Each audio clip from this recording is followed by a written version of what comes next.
그래서 의원면직 예정이시거나 좀 이런 분들한테 이제 드리고 싶은 말씀은 생각보다 이게 전쟁터다. 이건 완전 야생이다. 안녕하세요. 여기 위례에서 이선생 부동산 교실을 운영하고 있는 이용강 대표라고 합니다. 교육 공무원으로 계셨잖아요. 네. 어떻게 그만두게 되셨나요? 제가 전남에서 약 한 8년 정도, 그리고 세종에서 한 5년 정도, 서울에서 1년 정도 교사 생활을 했는데요.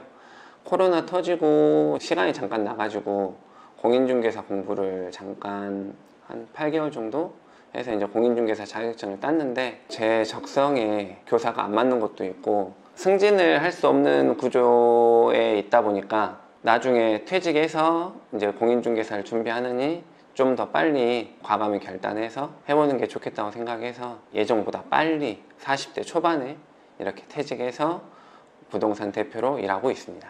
공인중개사가 최종 목표였던 거지? 그런 건 아니었어요. 원래 공인중개사 목표는 아니었고, 친구가 지금 서초동에서 거의 한 1, 2위 하는 변호사 사무장을 지금 하고 있는데, 서초동에서 한 1, 2위 랭크되는 친구가 있어가지고 사실 공무원 봉급이 너무 적거든요. 돈을 좀 만져보고 싶다. 내가 하는 만큼 난 좀 받고 싶은데, 공무원은 아무리 해도 봉급은 정해져 있으니까 그런 성과들이 바로 피드백이 별로 오지 않으니까 바로바로 피드백이 오는 직업을 한번 갖고 싶어서 그쪽을 알아보다가, 친구가 이제 그럼 사무장 들어가려면 뭘 해야 되냐 그랬더니 법에 대해서 좀 알아야 된다. 뭐 선생님이 법에 대해 알 게 뭐가 있겠어요. 교육 공무원 법도 모르는데. 그래가지고 그래? 그러면 어떤 거를 하면은 법에 대해 공부를 좀 할 수 있겠냐 했더니, 그러면 공인중개사 과목을 보니까 거기에 민법 과목이 있더라고요. 그래가지고 그럼 이것부터 해봐야 되겠다 하고 이제 거기서 공인중개사 공부를 잠깐 했는데 너무 재밌는 거예요. 그렇게 해서 하다가 갑자기 공인중개사 자격증을 따니까 그냥 사무장 가는 것보다 공인중개사 창업을 좀 한번 해보자. 뭐 원래 부동산에도 관심이 좀 있었으니까 그렇게 하다가 세종에서 그때는 근무하고 있었는데, 서울에 와서 서울 분위기가 어떤지 보자 하고 1년 선생님 하면서 동향도 보고 하다가 이제 1년 하고 그만두고 이렇게 부동산을 차리게 되었습니다. 사업을 시작하시게 된 거잖아요. 네. 그러면 기존에 이제 월급으로 받으시다가 네. 사업이라는 건 좀 전에 이야기하신 것처럼 그렇죠. 바로 피드백이 네. 오잖아요. 어떤 차이점이 있나요? 제일 처음에 한 3월, 4월에 정말 현타가 정말 많이 왔었어요. 어떤 게 왔었냐면, 어찌됐든 이제 공무원은 매달 17일이 되면 봉급이 딱 들어오는데, 17일이 되어도 아무것도 안 지키는 그 순간 두려움이 좀 오긴 오더라고요. 10년이 넘게 전 이제 군대 생활도 장교를 했었기 때문에 한 17년 가까이를 이렇게 봉급 생활을 했었는데, 아무튼 안정적으로 들어오던 봉급이 딱 안 들어오게 되니까 거기서 오는 두려움이 있긴 있더라고요. 부동산 상가 같은 경우에는 고정적인 지출이 있는 반면에 저는 이제 고정적인 수입이 없으니까 거기서 오는 약간의 현타? 그리고 이제 처음 개업하면은 잘 되는 데도 있는데, 저는 약간 처음에 한두 달 이렇게 거의 연락이 없었어요. 약간 올해가 이제 불황이라고 했는데, 그게 맞물려서 이제 시작을 하다 보니까 처음에 좀 되게 그런 점에서 힘들더라고요. 근데 한 6개월 정도는 각오하고 있었기 때문에 버티고는 있었지만, 처음에 한두 달은 그런 괴리감에 굉장히 힘들더라고요. 이 영상 보시는 의원 면직 이제 준비하시는 그쵸. 분들도 네. 아마 의원 면직 하고 나서 초반에 좀 현타가 오지 않을까. 그래서 의원면직 예정이시거나 좀 이런 분들한테 이제 드리고 싶은 말씀은 생각보다 이게 전쟁터다. 이건 완전 야생이다. 저는 진짜 그렇게 표현하고 싶더라고요.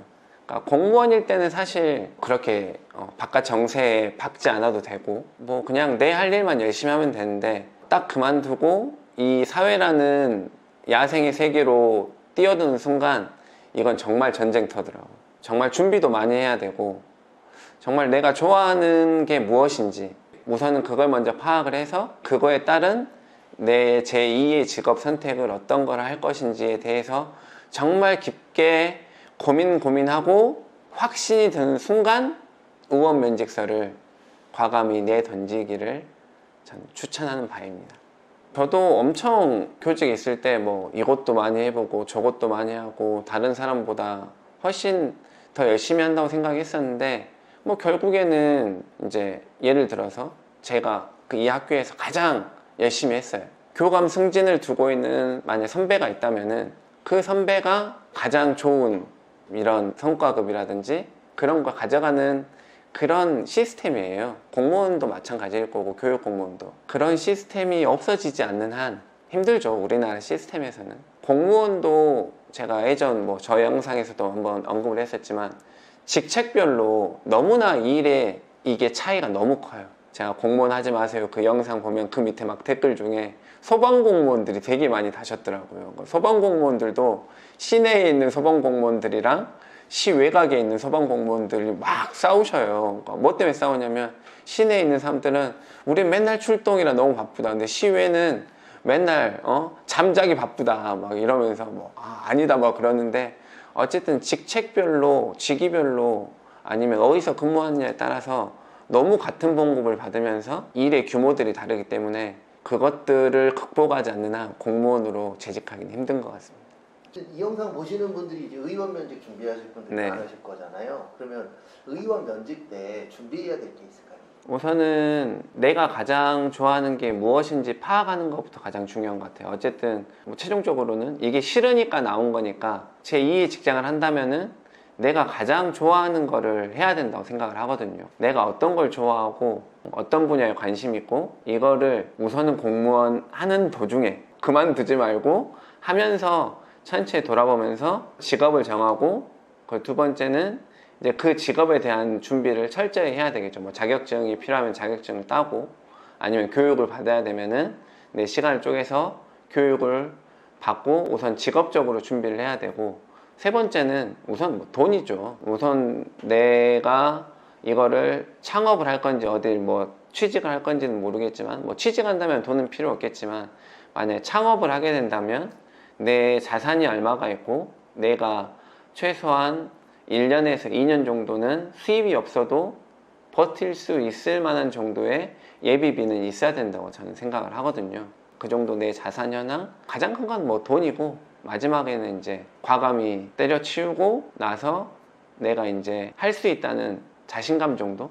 그게 가장 중요한 것 같아요. 긴가민가 하면은 저는 안 하는 게 낫다고 생각을 하고 확실히 나는 할 수 있어 이렇게 준비해서 할 수 있어 라고 확신이 드는 분들만 의원 면직을 하는 걸 추천드립니다. 왜냐면 이거는 냈다가 저 다시 하겠습니다 할 수 있는 게 아니니까 인생의 큰 결단이니까 섣불리 하지 않으셨으면.